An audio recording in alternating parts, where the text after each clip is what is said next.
さあ皆さん元気ですか？チョコレート食べてますか？今日はですね、混ぜるだけでふっくら焼き上がるマフィン、こちらご紹介したいと思います。最後まで見てください。では行きましょう。お願いします。はい、じゃあ材料紹介していきます。まずこれ薄力粉ですね。薄力粉とバター、アーモンドパウダー、卵、牛乳、ベーキングパウダーとあとグラニュー糖です。あとトッピングとか材料の中に具材を入れるんですけど、オレンジとチョコレート、これで作っていきます。はい、今日使う型なんですけど、これ100円ショップで売ってるベーキングカップ、これを使っていきます。これちょうどね、1袋が8個入ってたので、これでやっていきたいと思います。で、オーブンは190度に予熱しといてください。焼くのは180度で焼いていきます。ここまで準備お願いします。はい、じゃあまず材料の牛乳に、これバターなんですけど、そのまま全部冷たい状態で入れちゃってください。で、ラップをして600ワットで約1分完全に溶けるまで加熱していきます。はい、これ粉類なんですけど、必ずふるってください。これ薄力粉入れて、で、アーモンドパウダーですね。アーモンドパウダーもこれ必ず入れてください。これはね、香りが良くなるんで入れてます。あとベーキングパウダーですね。これ入れます。で、今回ちょっと粉の種類が多いので、必ず混ざるように3回ふるってほしいんですけど、振る理由は失敗をなくすためですね。粉が混ざってる方が失敗しづらいので、必ずふるってください。はい、これ1回ふるったんですけど、これね、この辺がまだ混ざってないので、この後3回ふるっておきます。はい、材料のチョコなんですけど、ちょっとね、あらかじめ刻んでおきます。これね、材料は今回チョコとかオレンジなんですけど、その分を違う材料に変えても全然大丈夫なので、アレンジしてみてください。アレンジも概要欄に書いておきます。サイズ結構好みで、こういう風にまばらな状態で全然大丈夫です。これが一部溶けてすごい美味しく混ざるので、ぜひある程度だけ刻んどいてください。はい、これふるっておいた粉ですね。ここにお砂糖全部入れてしまいます。で、もし粉糖しかなかったら粉砂糖ですね、粉糖でもいいので、その場合は一緒に入れてふるっておいてください。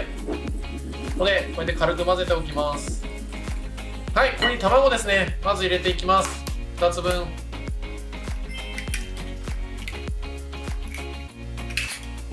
で、これだと粉に対してちょっと液体が少なすぎるので、あまり混ざっていかないです。なので、さっき温めた液体ですね、ここにオレンジの具材を先に入れちゃいます。これね、ちょっとセミドライな感じなんですけど、ちょっとベタベタしてポロポロにこう散っていかないので、こういう液体の中に入れて先に散らしておきます。で、軽く混ぜて、これを一気に加えます。チョコレートは同じ具材なんですけど、ここに入れたら溶けちゃうので、チョコは最後に加えていきます。真ん中から徐々に全体に向かって混ぜていくと綺麗に混ざると思います。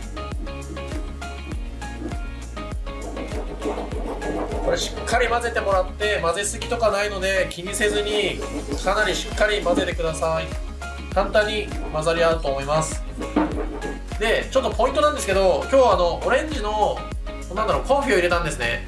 で、コンフィとかなかったら普通のフレッシュの生のオレンジの皮をこうやって削ってあげて入れるっていうのも一つ技なので、それもぜひやってみてください。細かい作り方概要欄に書いておくので、ぜひ見てください。この後チョコレートを混ぜ合わせていきます。はい、これ混ぜ合わせたので泡立て器はもう大丈夫です。外しちゃいます。で、チョコレートですね、ちょっと入れます。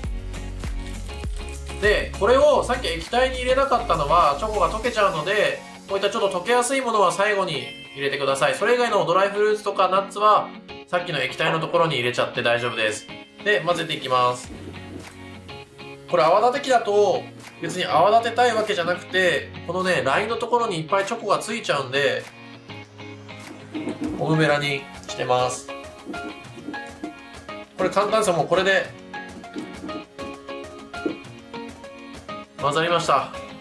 生地はこれで完成です。カップに流していきます。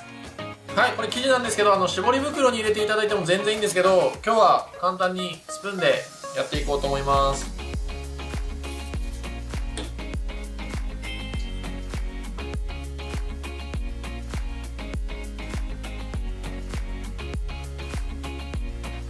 だいたい8分目、7分目くらいまでですね。これで入れていきます。さあこの後焼いていこうと思います。さあ焼けました。めちゃくちゃいい感じです。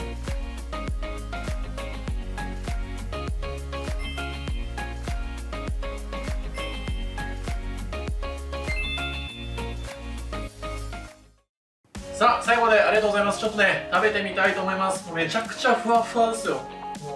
表面はねやっぱカリッとしてるんですけど、中すごいふわっとしてる、チョコいっぱい入ってるし、ふわふわって、チョコの香りがめちゃくちゃいいですね。さあこれポイントのおさらいですね。これ混ぜるだけで簡単にできたと思うんですけど、動画の中でも言ったんですけど、オレンジの皮をこうやって削って入れてあげることによってさらにワンランクグレードアップしたマフィン作れると思うので、それもぜひやってみてください。今回はチョコチップとオレンジコンビですね。でこのグラムの部分を他のものに変えれば全然アレンジもできますので、好きな味見つけてやってみてください。もしこのレシピで失敗するとすれば、粉をふるったと思うんですけど、あれをしないことですね。あれをしないとやっぱ材料がこう散っていかないので、こう変な浮き方だったり変な焼き色になっちゃったりするので、そこだけ注意してもらえればもう絶対失敗しないと思いますので、ぜひやってみてください。最後まで見ていただきありがとうございます。コメント、チャンネル登録よろしくお願いします。また皆さんに会えるの楽しみにしております。また会いましょう。さよなら。